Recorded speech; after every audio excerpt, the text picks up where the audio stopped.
परिवारवाद। भारत जैसे लोकतंत्र में जहां लोग गरीबी से जूझ रहे हैं,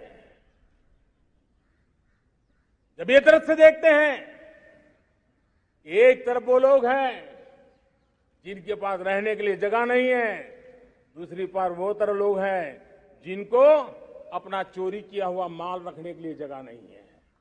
ये स्थिति अच्छी नहीं है।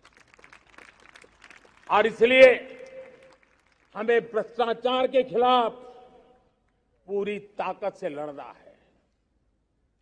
पिछले 8 वर्षों में डायरेक्ट बेनिफिट ट्रांसफर के द्वारा आधार, मोबाइल, इन सारे आधुनिक व्यवस्थाओं का उपयोग करते हुए 2 लाख करोड़ रुपए जो गलत हाथों में जाते थे, उसको बचा करके देश की भलाई के लिए काम लगाने में हम सफल हुए हैं। जो लोग पिछली सरकारों में बैंकों को लूट लूट करके भाग गए, उनकी संपत्तियां जब्त कर करके वापस लाने की कोशिश कर रहे हैं। कईयों को जेलों में जीने के लिए मजबूर करके रखा हुआ है। हमारी कोशिश है जिन्होंने देश को लूटा है उनको लौटाना पड़े, वो स्थिति हम पैदा करेंगे। भाइयों बहनों, अब भ्रष्टाचार के खिलाफ मैं साफ देख रहा हूं कि हम एक निर्णायक कालखंड में कदम रख रहे हैं। बड़े बड़े चमरबंदी भी बच नहीं पाएंगे। इस मिजाज के साथ भ्रष्टाचार के खिलाफ एक निर्णायक कालखंड में अब हिंदुस्तान कदम रख रहा है। और मैं लाल किले की प्राचीर से बड़ी जिम्मेवारी के साथ कह रहा हूं। और इसलिए भाइयों बहनों, भ्रष्टाचार दीमक की तरह देश को खोखला कर रहा है। मुझे इसके खिलाफ लड़ाई लड़नी है, लड़ाई को तेज करना है, निर्णायक मोड़ पे लेकर के ही जाना है। तब मेरे 130 करोड़ देशवासी, आप मुझे आशीर्वाद दीजिए, आप मेरा साथ दीजिए। मैं आज आपसे साथ मांगने आया, आपका सहयोग मांगने आया हूं, ताकि मैं इस लड़ाई को लड़ पाऊं, इस लड़ाई को देश जीत पाए और सामान्य नागरिक की जिंदगी भ्रष्टाचार ने तबाह करके रखी हुई है। मैं मेरे इन सामान्य नागरिक की जिंदगी को फिर से शान बान शान के लिए जीने के लिए रास्ता बनाना चाहता हूं। और इसलिए मेरे प्यारे देशवासियों, ये चिंता का विषय है कि आज देश में भ्रष्टाचार के प्रति नफरत तो दिखती है, व्यक्त भी होती है, लेकिन कभी कभी भ्रष्टाचारियों के प्रति उदारता बरती जाती है।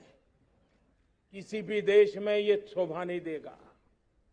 और कई लोग तो इतनी बेशर्मी तक चले जाते हैं कि कोर्ट में सजा हो चुकी हो, भ्रष्टाचारी सिद्ध हो चुका हो, जेल जाना तय हो चुका हो, जेल गुजार रहे हो, उसके बावजूद भी उनका महिमा मंडन करने में लगे रहते हैं, उनकी शान शौकत में लगे रहते हैं, उनकी प्रतिष्ठा बनाने में लगे रहते हैं।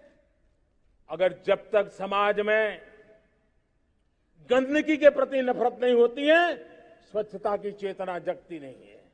जब तक भ्रष्टाचार और भ्रष्टाचारी के प्रति नफरत का भाव पैदा नहीं होता है, सामाजिक रूप से उसको नीचा देखने के लिए मजबूर नहीं करते, तब तक एक मानसिकता खत्म होने वाली नहीं है। और इसलिए भ्रष्टाचार के प्रति भी और भ्रष्टाचारियों के प्रति भी हमें बहुत जागरूक होने की जरूरत है। दूसरी एक चर्चा मैं करना चाहता हूं, भाई भतीजावाद। और जब मैं भाई भतीजावाद, परिवारवाद की बात करता हूं तो लोगों को लगता है मैं सिर्फ राजनीतिक क्षेत्र की बात करता हूं। जी नहीं, दुर्भाग्य से राजनीतिक क्षेत्र की उस बुराई ने हिंदुस्तान की हर संस्थाओं में परिवारवाद को पोषित कर दिया है।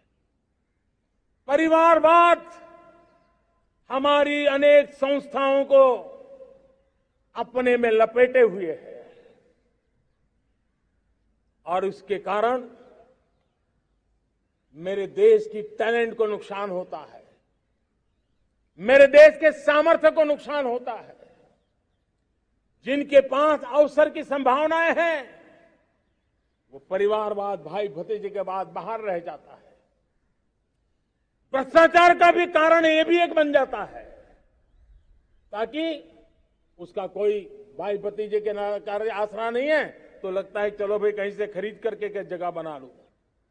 इस परिवारवाद से, भाई भतीजावाद से हमें हर संस्थाओं में एक नफरत पैदा करनी पड़ी होगी, जागरूकता पैदा करनी होगी, तब हम हमारी संस्थाओं को बचा पाएंगे। संस्थाओं के उज्जवल भविष्य के लिए बहुत आवश्यक है। उसी प्रकार से राजनीति में भी परिवारवाद ने देश के सामर्थ्य को सबसे सारा अन्याय किया है।